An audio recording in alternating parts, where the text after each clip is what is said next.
full of conviction. People do not like you to be arrogant and have an ego. This is the worst thing ever. Let me tell you a fact, the number one facet of a G mindset.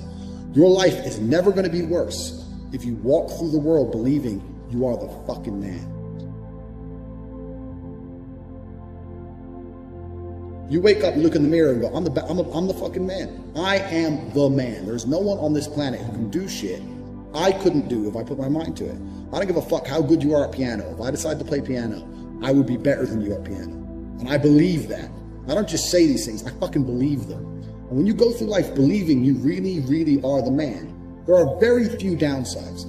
The downsides are everyone's gonna call you an arrogant, everyone's gonna call you arrogant, everyone's gonna call you a dickhead, everyone's gonna say he has a big ego. You're gonna lose a few loser friends. Who cares? What you are gonna gain is other people on the same path. You're gonna gain other people who think, yeah, well, I'm the fucking man too, this guy's the man, let's make some money.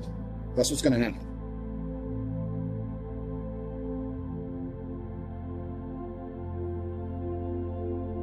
So the first thing you can do with the G mindset is you need to start believing you are the fucking man. Even if you're not the man yet, even before I was world champion, I knew I was going to be the man. So I don't give a fuck. And I was happy to say that to anybody. When people called me arrogant and stupid and deluded, I just sit there and look at them and say, yeah, fuck you. I'm going to be the man. First thing you do is to believe you're the fucking man, you can achieve anything. And when I say that, I'm going to say that again.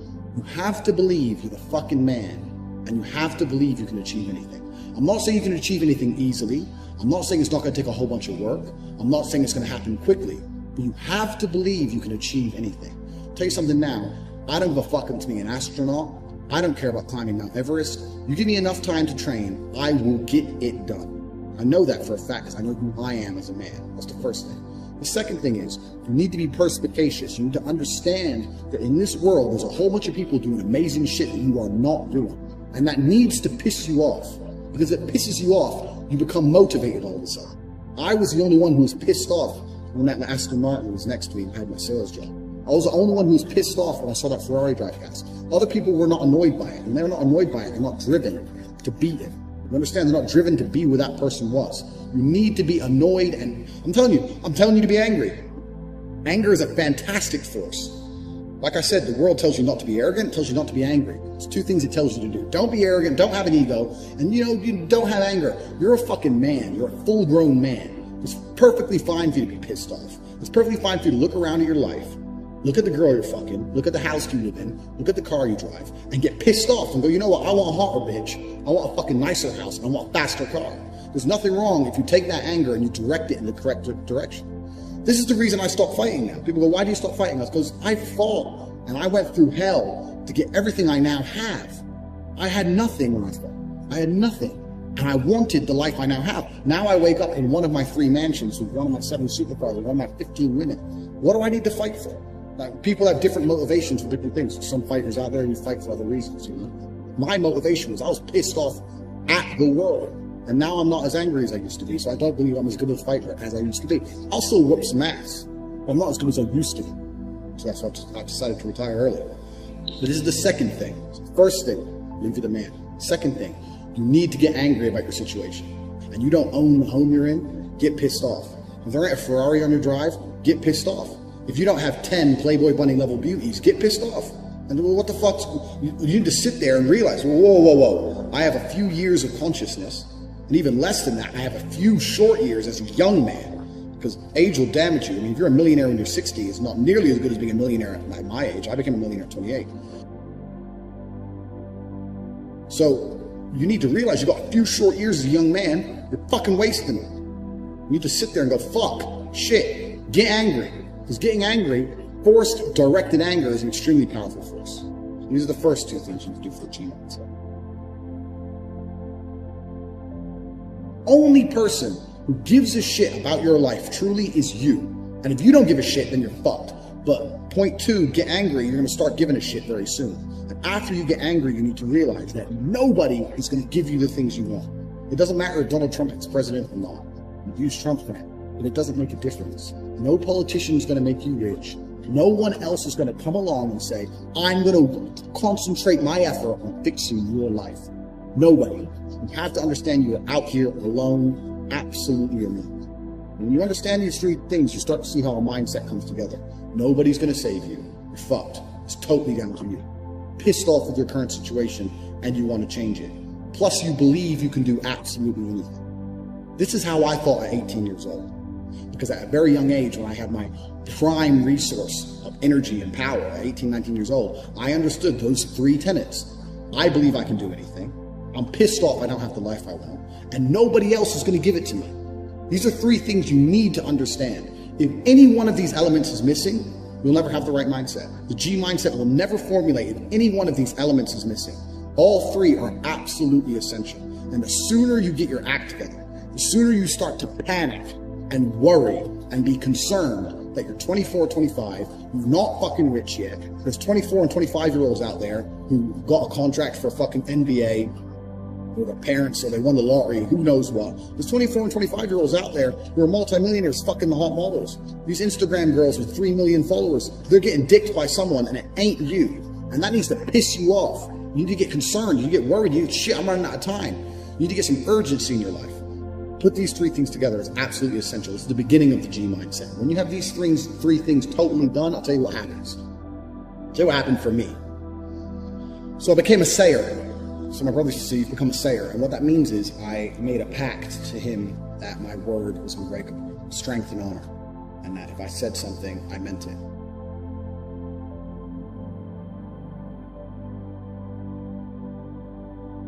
So if I woke up to my brother and said, I'm doing 1,000 press-ups or I'm running 20 miles, I would do it, because if I didn't do it, I'd feel like a dickhead. Because when you instill these mindsets, when your mindset changes, you start to be extremely accountable for yourself. No one's coming to save you. You're extremely accountable. So when you realize that your word is one of the few things you have on this planet, if you say things, you're going to start sticking to them. So then it becomes very easy to train. You say, I'm going to train every day this week. I'm going to train for 2 hours a day. As soon as you said it, it's basically done. If I say something, it's basically done. It's set in stone. If I say something, I'm going to do it. There's no way I'm going to say some words and speak them into existence on this planet. And then I'm going to be the kind of pussy who quits because it's too hard. If I say I'm going to do 10,000 push-ups, I'm going to do it. Because I'm the kind of person who sticks to the words he says. And this is another thing you need to understand with the G mindset. You have to be very, very specific with what you say. Because if you instill your mindset correctly, and you start to just say things, just start saying things. Then you hold yourself accountable. Say things you don't even think you want to do. Wake up and go up to your friend or your mom or whoever and say, you know what? I'm going to do 1,000 push-ups today. Say it to people. And they're going to say, no, you're not. So watch me. And then you have a choice. You're either going to succeed like a G or you're going to be a little pussy. And you're going to quit at 310 because it's hard. What kind of man are you? That's a decision you need to do. If you're the kind of man I was, I'd say shit and I'd fucking stick to it. My brother said, you become a sayer. I used to train with my brother. He'd say, let's do 500. So let's do 2,000. He'd say, well, you've said it now, so we have to do it. I was like, exactly. I said it now, so now we have to do it. There is no surrender. We have to do it. This is another facet of the G mindset. This is number 4. You got to start saying shit, and your word has to be iron, unbreakable.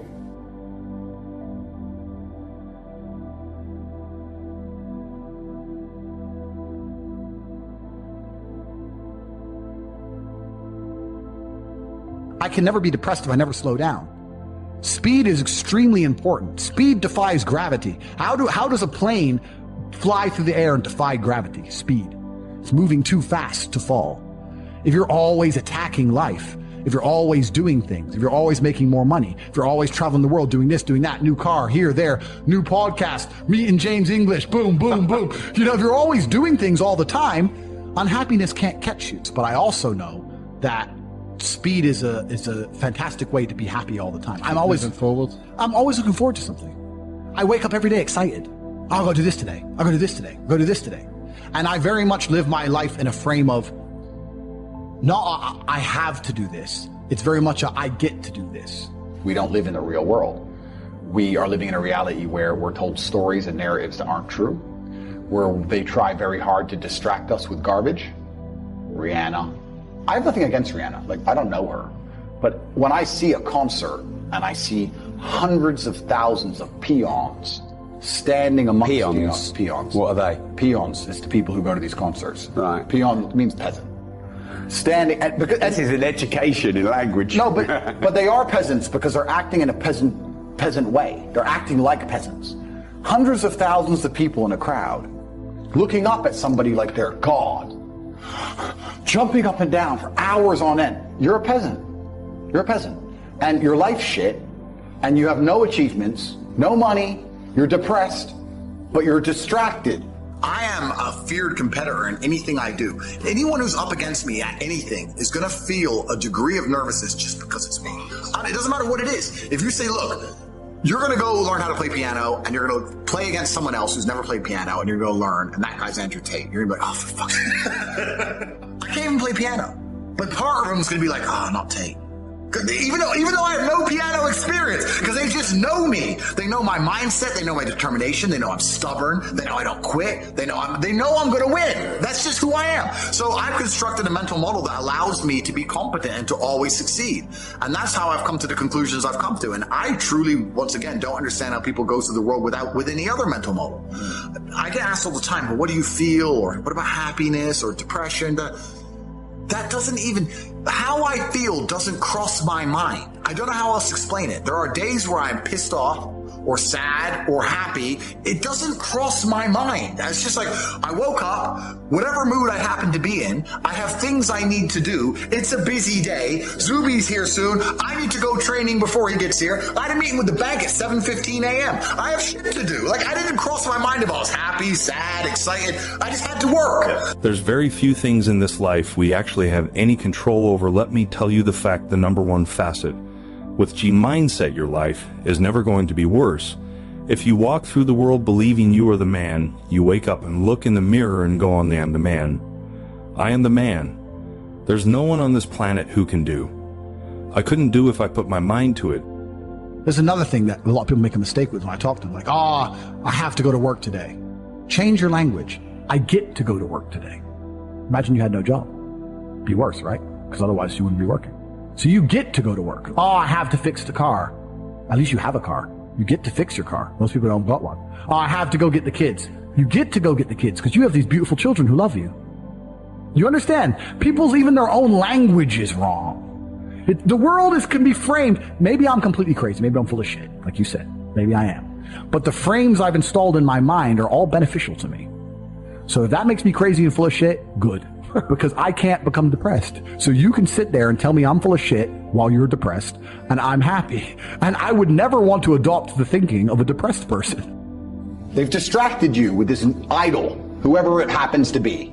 Put them there. And the peasant's like, yeah. And then they go home and they're told something by the news. Let's make up a completely false scenario. Be afraid of the common cold. Okay. And then anyone who comes back and says, why are we afraid of the common cold? They delete their point of view. They shut them up to create a false reality. So people are living a life where they're working a job, they're being enslaved by the machines for their tasks, but their mind is distracted by garbage and only fed a fake story, and they're living inside of a computer-generated simulation. They're living inside of a world that is not real. They don't live in a real world. A lot of people live inside of the Matrix completely, especially the people who dislike me. So I think my mental model, to a degree, I'm certainly not a person who doesn't feel emotions, because we're all human. I certainly do. But I've never prioritized them in any regard. I haven't built a mental model that affects, I haven't put them in the middle of my mental model and then affected my actions based on how I feel for each one. It's absolutely and completely the opposite. I would love to do a podcast on a day where I'm particularly sad and a podcast on a day where I'm particularly happy. And I guarantee you wouldn't be able to tell the difference. So that's what allows me to be competitive. Yeah. Right? Because if you're competitive, if you want to be the most competitive predator on the planet, you have to be able to hunt in the day and the night. You have to be able to do both. You have to be able to perform when you're happy and sad. You can't only be able to perform when you're happy. You can't only go to the gym when you're motivated. You can't only be a competent person when your life's going well, because when your life's not going well, you're no longer competent. Then you're going to lose to people like me. And it's player versus player. If you're the kind of person who can only do well when you're happy and you're competing against someone like me who can do well all the time, guess what? You lose. So my mental model, the answer is most of my opinions are just based around constructing a mental model that allows me to be brutally competitive. Yeah. It's why I say depression isn't real. I've argued this point endlessly, and I try and explain to people, but they're not smart enough to understand that I don't care if I'm wrong. I don't care. I get it. I am more competitive as an individual if I don't believe I can become depressed. So I don't give a fuck if I'm right or wrong, because no matter what bad happens to me in my life, even if, heaven forbid, the worst things on earth that could happen to me, I could never become clinically depressed, because I would never self-diagnose myself as clinically depressed, because I don't believe in it. Yeah. I believe that I am currently sad, but I have work to do, and eventually I will feel better. People will shield laziness with anything. No one wants to admit they're lazy, so they'll shield it with disbelief. That's a scam. Or, I don't work hard, I work smart. Bollocks. More cover. For just anything it takes to say, I don't want to work. Do you believe in that? Work smarter, not harder? I believe in both. Yeah. But there's a time when it comes to work smart. And most people are trying to do the smart work before they do the hard work. It's kind of like talent, right? You don't notice if you're talented at something until all the hard work's done. Yep. I could be the most talented tennis player in the world, but I don't play tennis. So if I go down the tennis court, Joe Schmo is going to smoke me. I don't get to see my talent until I've worked so hard that I'm in the top 1%, and now I'm beating them because I have some God-given gift. Yeah. You understand? Yeah. You have to do the hard work first. If there's no hard work, there's no smart work. So someone's going to sit there and go, I work smart, I don't work hard, so I only have to work an hour a day. If working smart gets you a lot done in an hour a day, then you should work smart for 12 hours a day and get 12 times the work done.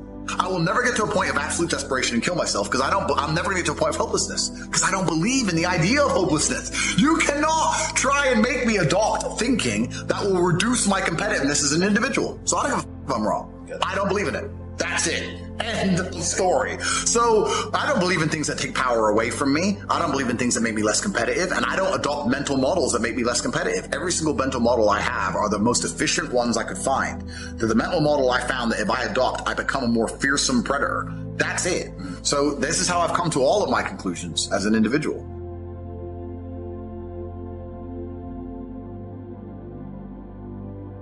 If you take a man and give him a life shielded from problems that he never has any to face, I guarantee you he's terrible at being a man. The best men in the world have gone through shit. That's why women love scars, because it didn't kill you. That's the whole point of it, right? So the best thing you can do as a man is look and go, okay, this is hard, this is hard, this is hard, this is hard. I feel negative because these are all so difficult. I'm struggling with X, Y, Z. Let me internalize all of that and turn it into a superpower. Let me become genuinely uncomfortable with my situation in life and go and fix things. Because, like I said, the universe is absolutely and utterly very giving. And if you truly hated being in the position you were in, you wouldn't be there very long. Yeah. Every time I feel stressed or under pressure, I get excited. I hate to not be stressed. I wake up and I'm like, everything's good.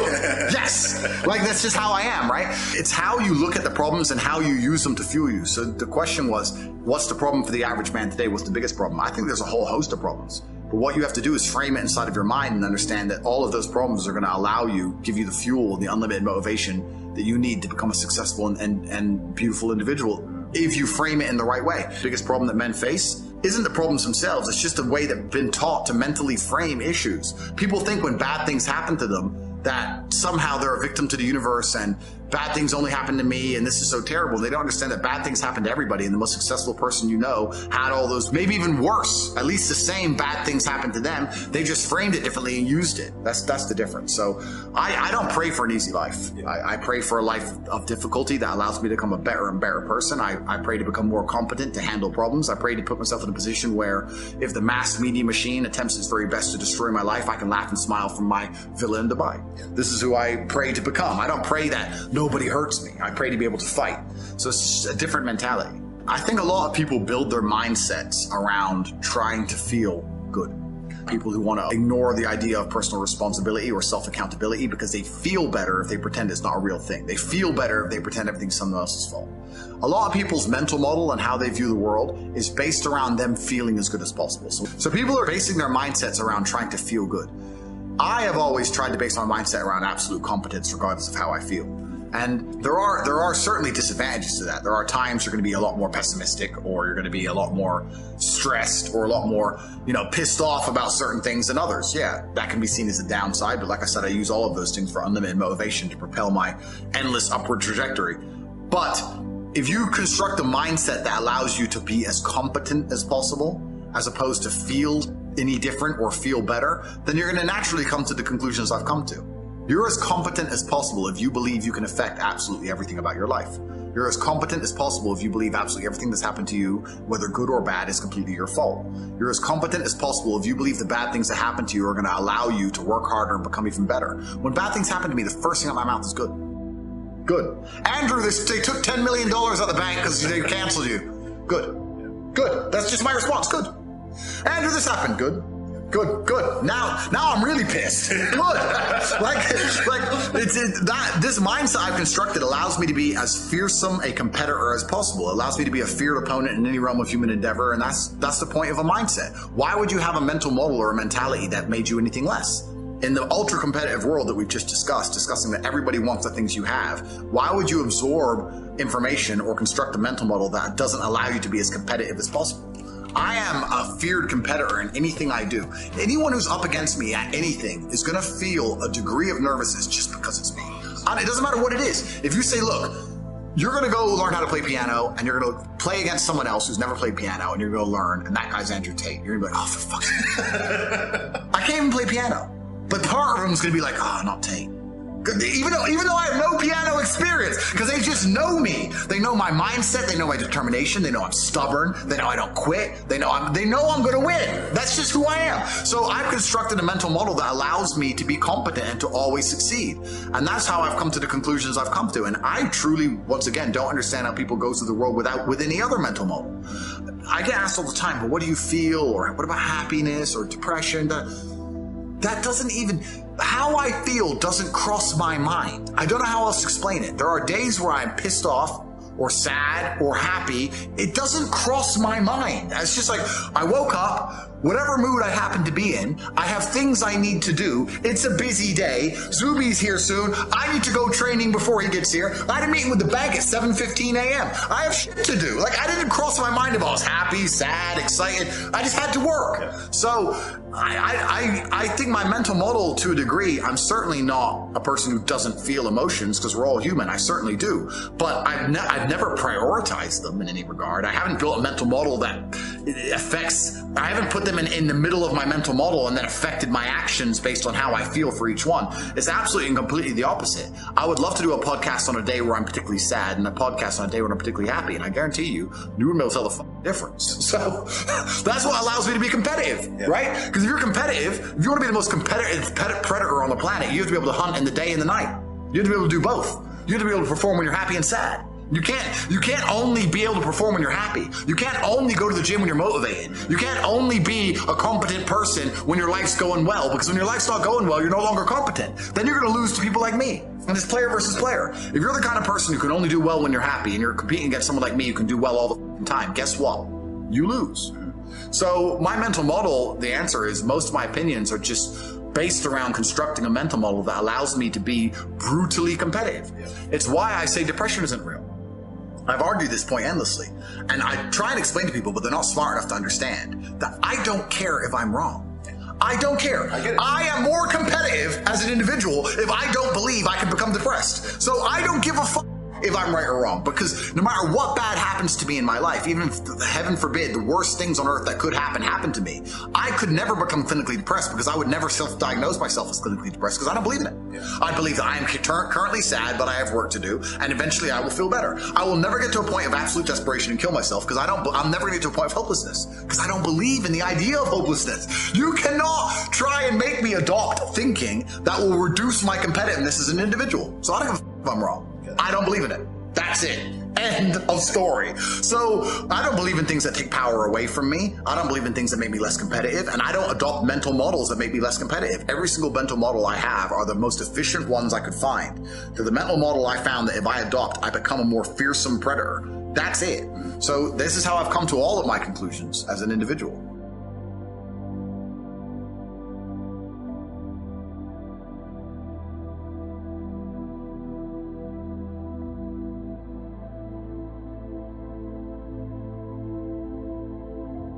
If the ocean doesn't reach a point of equal and opposite force, it will just engulf the entire planet, right? There has to be an equal and opposite force at some point. I'm not talking about freeing every single person from the matrix. I'm talking about freeing enough people who are ready to understand how the world really works, so that there's an equal and opposite force to the tirade of bullshit, the absolute clown world bullshit they're trying to push on all of us. If nobody stands up to it, we're gonna end up just swallowing it all. It's garbage. So you need to have an equal army on the other side. Money is certainly related to power, but the true power of the world is influence. I am currently one of the most powerful people on the planet. I can influence millions and millions and millions of young people with my mouth alone by speaking. That's why they fear me.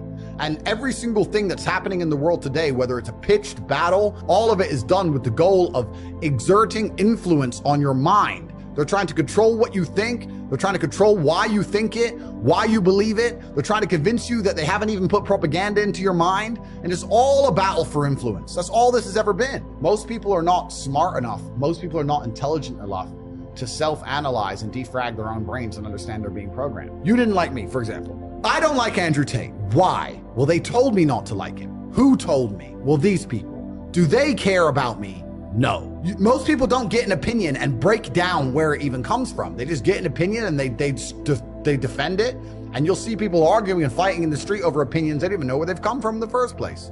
Most people are not intelligent enough for that. So everybody and everything you consume is going to influence you to a degree. The mass media machine is trying to influence everyone. I'm trying to influence everyone. I'm right here trying to influence people. I'll sit here and say, I'm trying to influence people at home. I did not say that girls above a certain age are horrible people. I did not say girls above a certain age are useless. I said girls above a certain age are less attractive than girls who are younger because of innocence. I'm talking about the Western world. And in the Western world, there's no girl at age, 32 in Las Vegas who is pure. Not a single one on the planet. So we can't sit here and apply what I'm talking about for the Western world to the Middle Eastern world. I'm under attack every single day. They're attacking my character. They're attacking my integrity. They're attacking my finances. They're attacking my freedom. They're attacking my companies. Every single day I wake up and there are people on the planet whose goal is to attempt to destroy me. So I am under attacks. I was kind of up and down. I was working in the fish market, but I was still fighting at the same time. I was training. Obviously, I was really young. Started to make a little bit of money fighting, but not much. And then I had different jobs. I sold television advertising and worked for an advertising company, etc. And I had my own business for a while trying to sell TV advertising, and I had a bunch of sales jobs back and forth, worked for car sales. I'd always been doing this and that, going from place to place. Unless it was a sales job, I never really took it that seriously because it was the unlimited commission that I found attractive. But outside of sales jobs, I just did my very best. I did a whole bunch of things. It's been an eclectic, long, interesting journey. So I grew up with a bunch of very close Muslim friends, and I've always been not envious, but certainly I've had a large amount of adoration for their respect for their families, respect for their culture, their brotherhood, the way they operate. I've always thought it's a fantastic way to be. God knows the truth of our hearts. So I know that my reversion is sincere. I understand that because I'm in the public eye, there's going to be some degree of people who question it, but I know that mine's completely sincere, and the people who do it in a non-sincere way, God knows the truth, and they're not going to be able to fool him, so good luck. And someone else said to me, they said that it's important that someone like you that has all of the worldly treasures or everything that you could possibly ever wish for in this world still understands the importance of believing in God. I have a very small circle, but every single one of my friends has a utility. Like, we're all very capable individuals. We're all doing very important things. We all help each other and aid each other in different ways. I don't have any friends just to sit around and talk shit and do nothing. I guess in many ways people would say, oh, well, Andrew, you have family and business partners, but I consider them my friends. We have a very small network of 5, maybe 6 people, and yeah, they're my friends. I'm not the kind of person who can fall victim to some random stroking my ego, and I'm not a dummy. Like, I know a lot of people get rich and they're dummies. That's not me. I don't have any new friends. I have the same circle I've always had. In fact, it's getting smaller by the day. It gets smaller, not bigger. I don't have these random friends I party with, none of this kind of crap. I provide value by default, by being me. That's who I am. If you're going to be my friend, you need to provide some value to my life. Now, a lot of people, when they have friends, the value that's provided by their friend is that their friend makes them laugh or that their friend is funny. Well, I don't need that crap. I'm busy, right? So I need someone who's actually useful to me at real things. It's not a shallow way to look at it, because people say that's shallow. Not at all. I think that in true friendship, in true relationships, whether it's man-woman or man-man or woman-woman, there needs to be an exchange of value. People need to both gain and receive value, and that's how you build true friendships. So you need to become useful to me. And the problem with doing that is that I already have extremely useful people around me. We can already do everything. I don't need anybody. So when someone comes and goes, hey, I'd love to know you, why? What do you want to do? Sit around and talk shit? What do you want to do? Like I'm trying to do X, Y, Z. I'm fighting the Matrix. Can you fight the Matrix? Can you fight? If they can't do anything, I don't want to hang around with them. There's a time when it comes to work smart, and most people are trying to do the smart work before they do the hard work. It's kind of like talent. You don't notice if you're talented at something till all the hard work's done. I could be the most talented tennis player in the world, but I don't play tennis. So if I go down the tennis court, Joe Schmo is going to smoke me. I don't get to see my talent until I've worked so hard that I'm in the top 1%, and now I'm beating them because I have some God-given gift. You have to do the hard work first. If there's no hard work, there's no smart work. So someone's gonna sit there and go, I work smart, I don't work hard, so I only have to work an hour a day. If working smart gets you a lot done in an hour a day, then you should work smart for 12 hours a day and get 12 times the work done. I am absolutely and utterly a believer in hard work. I'm a proponent of hard work. I have all this money and all I do is work. My entire life is work. This podcast is work. I'm getting in the car and going to another meeting, work. It's all work. My entire life is work. And people don't want to look at life that way. They want to talk about work-life balance and being lazy and all this crap. I don't believe in any of that. I believe in if you want to win, you have to outcompete the man who's prepared to do nothing but work. It's player versus player. If you're going to sit there and go, I don't want to work more than an hour a day, well, the guy who does want to work more than an hour a day is going to beat you. And no matter how smart you are, there's always a smart dude who's doing the same smart work you are for more hours than you're doing it. That's just the nature of the game. And this is why we talk about things like passive income. Passive income's a scam. I'm tired of people coming to me saying, I want to make passive income. And I sit there and say, it's not about it being a scam. It's about the mentality towards it is a scam. Look, everyone loves passive money, right? I make money as I sleep. I get it. You need to de-link your time to your money, because if you're only working for money, you run out of time, you can't make enough money. I understand all those principles. My point is, if you have no money and you're coming to me saying, I want to make passive income, why are you not making active income? Get up off your ass and work first. Because there's no such thing as completely, truly 100% passive. You're gonna have to check on it. You have to maintain it. But the idea that people with no money are already so concerned with making money without work is amazing to me. You should be worried about active income. If you show me, if I'm a brokey and you show me how to make $1,000 an hour, I don't sit there and go, okay, but how can I make that passive? I go, cool, I'm making $18,000 a day because I'm gonna work. You don't need to worry about passive income until you have no more time. I look at passive income because I have 18 hours a day I work. When all 18 of those hours are done and my workload still isn't finished, I have to find a way to make some of those income streams passive, either via staff or whatever else. And that's how I work smart. I use all of my time, and when all my time is done, now I have to become more efficient so that I can get more done within the same time frame. To sit there and say, I don't want to use my time, so I want passive income is dumb shit. The 16-year-old making 45 grand a month, if he was to sit to me and go, I don't want to make the TikToks, I want someone else to do it, make it passive, that he wouldn't be making any money. He's just working. You have to just work. At some point you have to bite the bullet and just work. So when someone comes to me talking about passive income and they're a brokey, I'm like, you are just lazy. Lazy people never get anywhere in life, doesn't matter what it is. Doesn't matter if it's tennis or money. If you're lazy, you're never going to get there. A lot of people with no money are really, really arrogant. I know a lot of broke people who are very arrogant. People will shield laziness with anything. No one wants to admit they're lazy. So they'll shield it with disbelief. Ah, that's a scam. Or, I don't work hard, I work smart. Bollocks, more cover.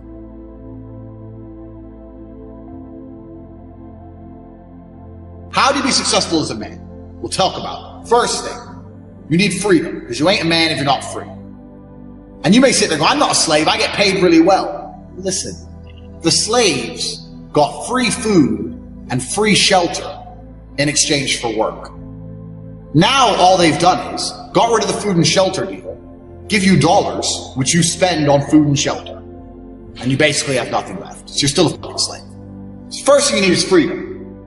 If you're not free, you're not a man. First thing, you're not a successful man. So you should always be working towards freedom.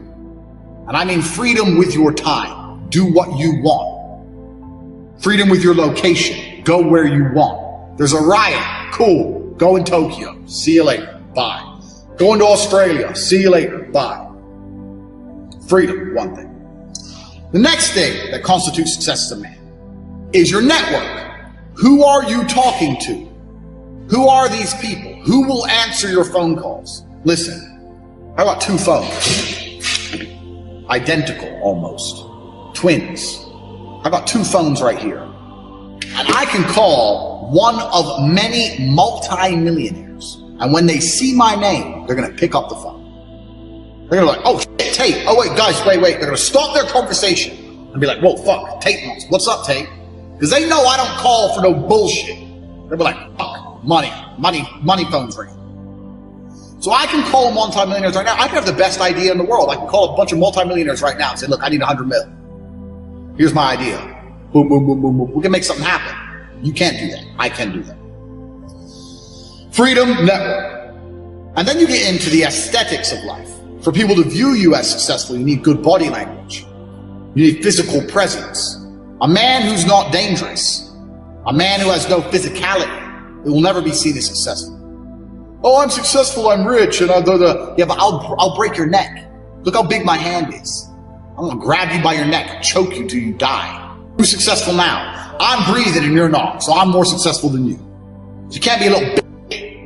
And I understood this from a young age as well. So I'm sitting there at a young age thinking, I need to get a network of high net worth individuals who are, or not even rich men, but men who are driven, men who are making money. And I need to find a way to talk to them, work for them, learn what they know so I can become one of them. I need to get body language and physicality. I need to become big and dangerous. I need to be able to display that without saying it. I need women in love with me. I need beautiful women who adore me. I need these things because this is what shows the world I'm the fucking dog. So I'm sitting there and I understand what I need. And I knew this at 21, 22.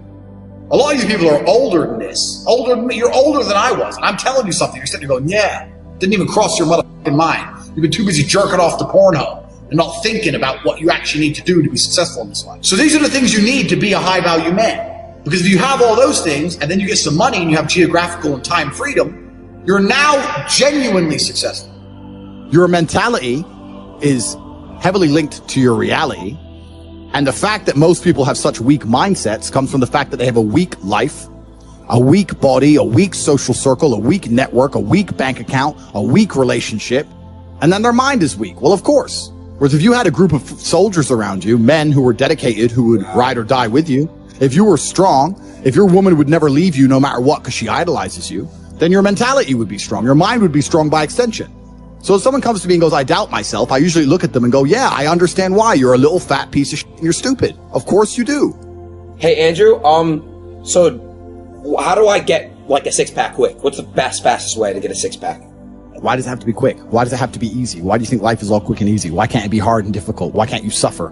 Because suffering is what gives it value. If everyone had a six-pack and it was quick and easy, then it wouldn't be valuable, would it? If everyone walked around with a six-pack and they got it easily, then no one would give a shit. The whole point is that it's difficult to get. Value is linked to difficulty. If you want something that is valuable, you need something which is difficult to obtain. The fact that you just said you wanted it quick and easily shows that your whole mental model is fucked. You shouldn't be thinking about quick and easy. You should be thinking about hard, suffering, pain, going through it.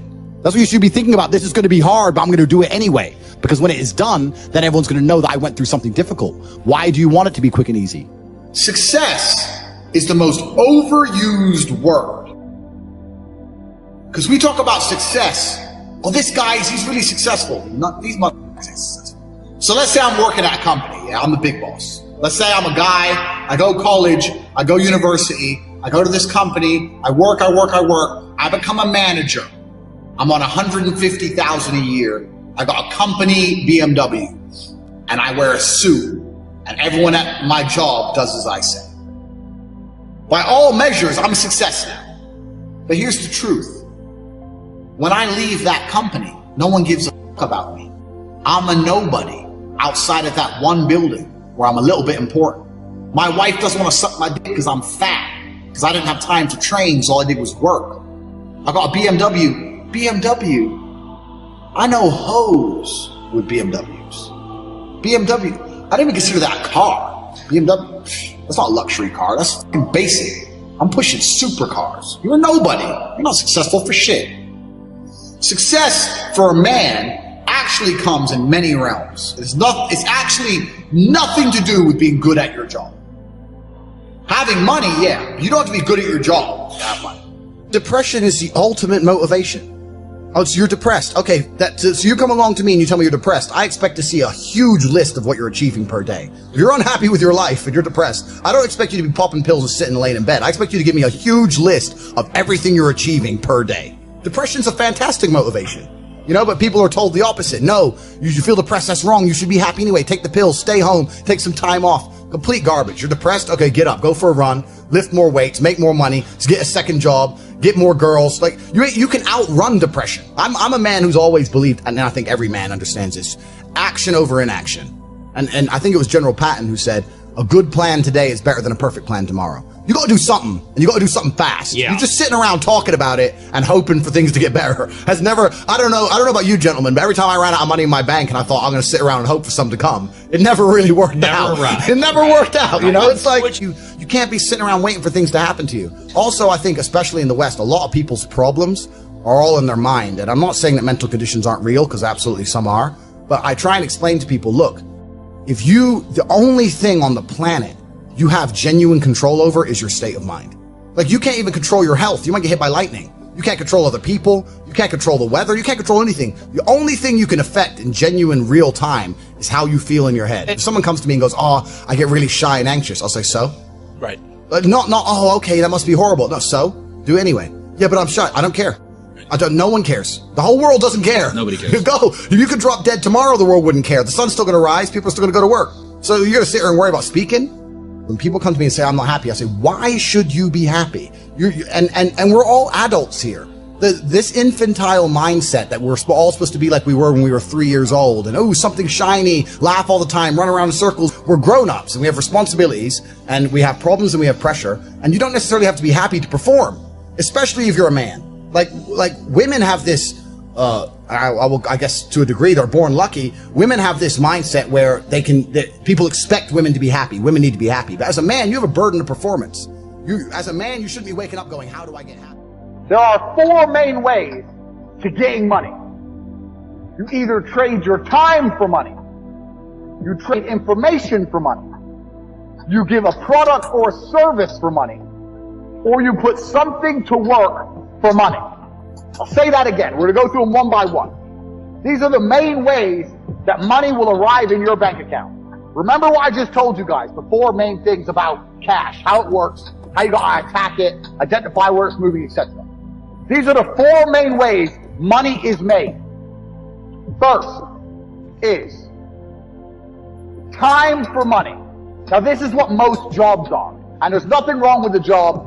A lot of people are going to come and say, quit your job. No, there's nothing wrong with having a job. And it's better than doing nothing. But this is the first level. This is the first level on how to make money. So what you do when you have a job is, you give up your time to get some cash. So a guy will say, if you stand here all day, I'll give you X amount of money. And you agree. You give up your time to make money. The problem with giving up your time to make money is what? Who knows the problem with giving up your time to make money? I'll tell you the problem. The problem is, you only have a certain amount of time. It's very difficult to get rich if you give up your time for money, because you have a certain amount of time. You need to sleep. You need to eat. You got other stuff to do. You haven't got the time to sit there and get rich that way. So time for money is great. And obviously, the more valuable your time is, the better. That's fine. You can make more. But you still have a finite amount of time. And this is the problem with trading your time for money. Next is information for money. Now, the good thing about getting information for money is that your time is not explicitly linked.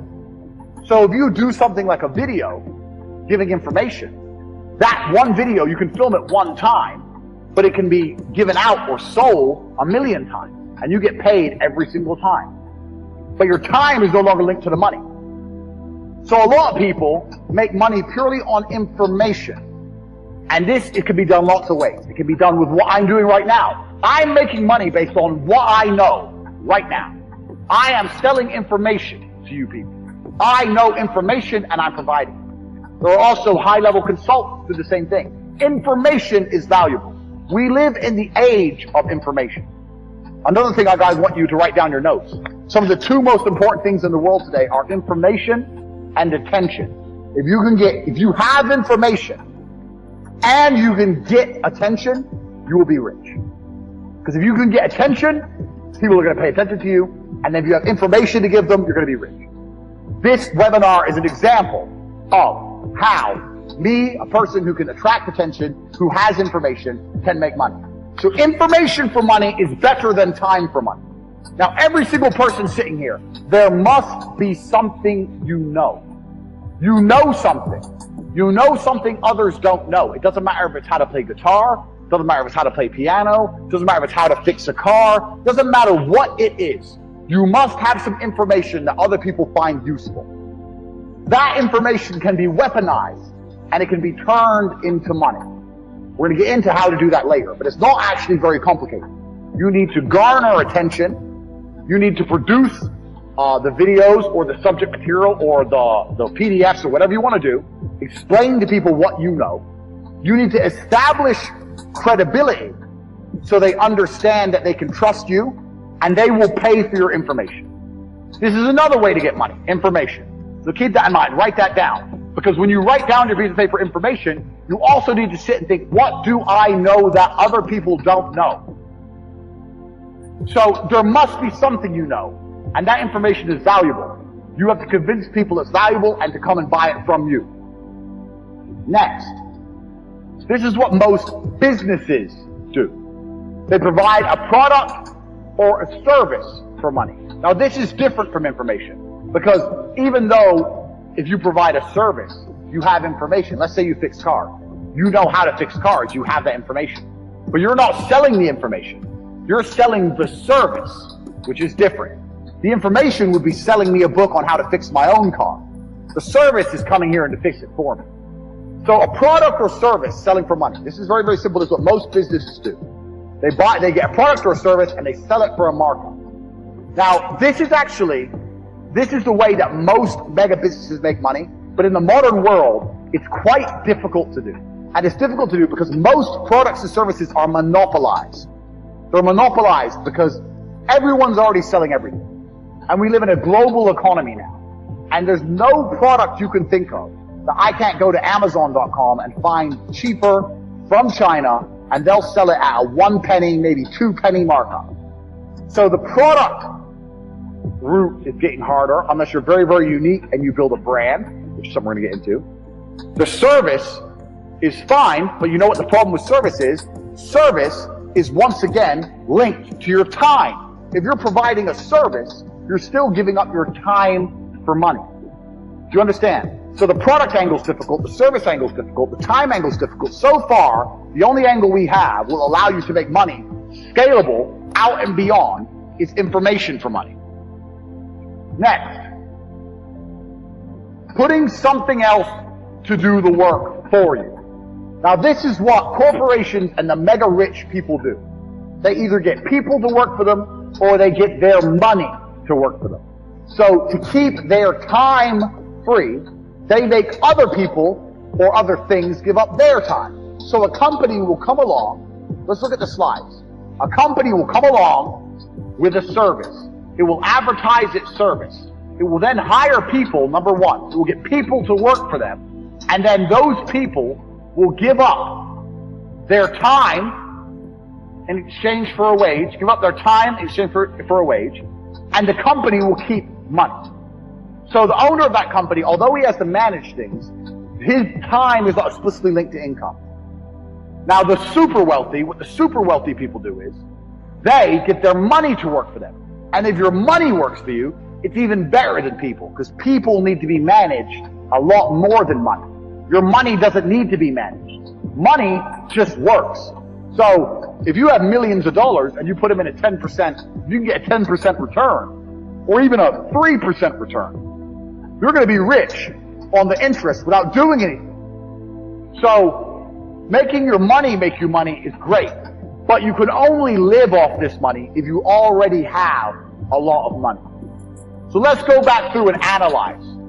Getting people to work for you is a complicated setup because you actually need to sell a product or service to get most people to work for you. Also, you need to people manage. So for a long period of time, you're not going to have your time free.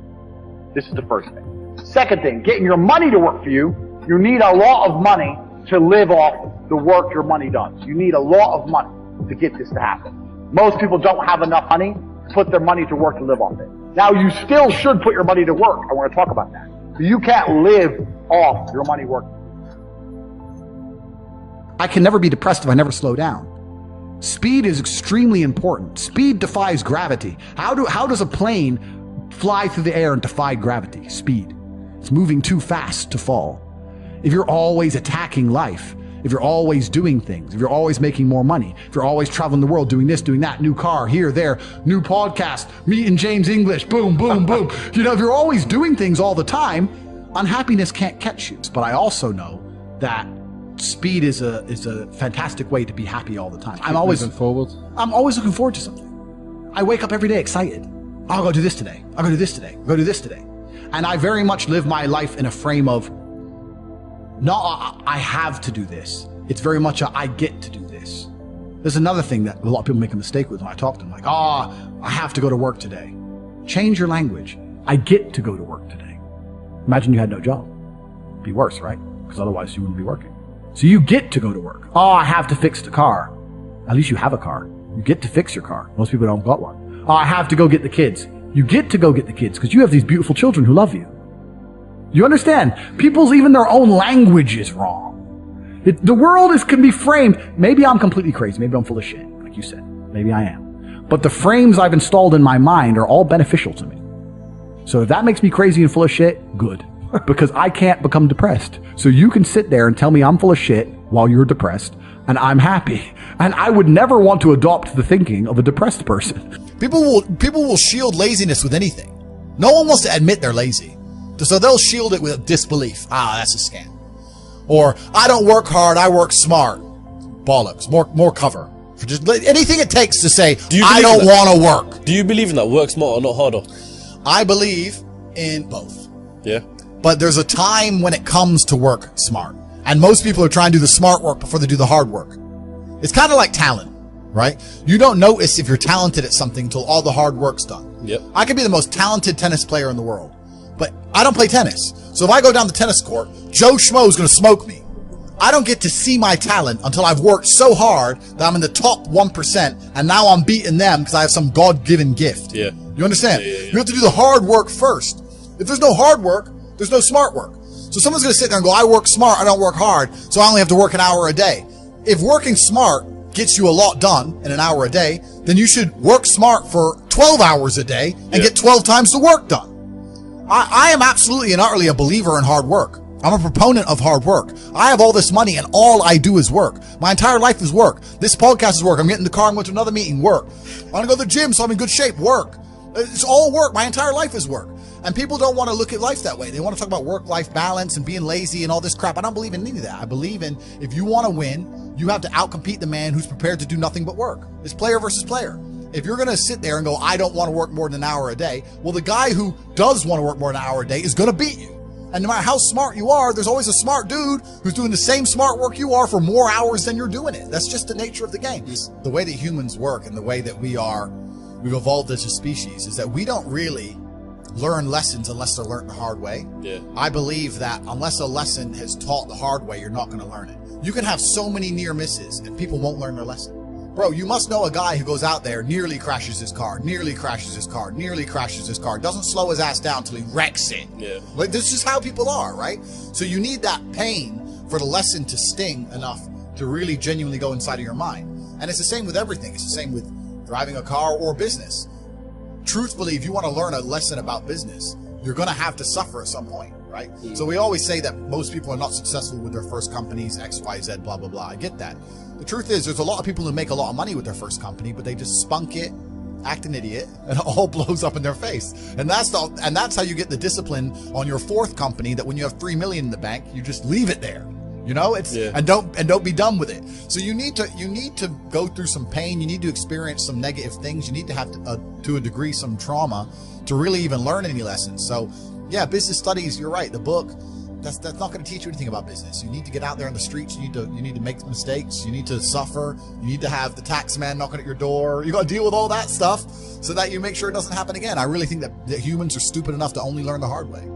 And life really doesn't have to be that complicated. When you see somebody that has something you want, you just got to try and work out how they got it. Yeah. And that's the missing part. Most people see people with things they want, and they don't do the second half. They don't try and work out how they got that thing. Oh, my man has a Ferrari. Okay. I wish I had a Ferrari. Okay. They don't sit there and go for an hour, how did he get a Ferrari? It doesn't cross that part is the part they don't want to do, right? They just go, oh, he has a Ferrari, wish I had a Ferrari, and they go back to TV. Yeah. And that's why they lose. It's player versus player out here, man. It's on the street. It's not easy. For every dollar you make, for every pound you take, you took it from someone else. You don't make money, you take money. People don't understand the way that money works. You're not the Federal Reserve. You can't create money from thin air. Every single pound in your bank is money you took from someone else. And when I say take, I don't mean it in a negative way. You might have convinced them to give it to you. You might have a coffee shop. I'll give you a nice coffee. You'll give me some money. Cool. But you still took his money, right? So if you're out here trying to take stuff from other people, don't you want to have a team? You want to do it by yourself? You want to be Rambo? Because if you get two of you doing it. You get two of you. That's right. So the whole idea of this lone soldier, this Rambo, I'll do it all by myself, that's all dead, bro. You need to have a team. It's player versus player. And for the same reason, if you were out here on the street and you want to defend yourself, you want your boys around you. It's the same thing with trying to get rich. Like you're laughing with your boys. Yeah. The brokey days are great. And I'm not complaining about being rich. Obviously, I worked hard for this, and it's a fantastic life I live now. But I think without those brokey days, without those original days to compare it to, without that juxtaposition, then I don't think being rich would be fun at all. I think it's only fun because you can compare it to the days when you weren't rich. That's the only thing that makes it fun. The only thing that makes a $10,000 steak fun is that you can laugh saying how you never had 10 grand in your bank till you were 27 years old. Yeah. Like otherwise it's boring. Otherwise okay, steak. And I think if you're born with too much money, that you'll never truly be happy. I think you need the brokey days. They're the best days. They're the best days.